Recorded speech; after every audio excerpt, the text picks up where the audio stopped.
and I would drag this over.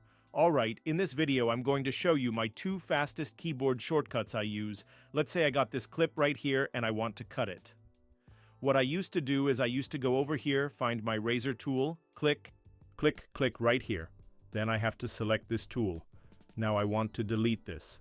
Just click the delete key and I would drag this over. That just takes away too much time. So here's what I do now. I set up keyboard shortcuts. First I want to look for his add.edit. Currently it's set to Ctrl-K.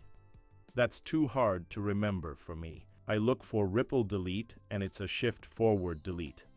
Too hard to remember.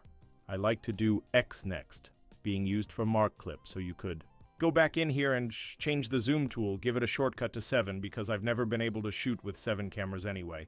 Once I'm done, just click OK. Now when I manage a clip, I want to start there. I just click Z and click Z again.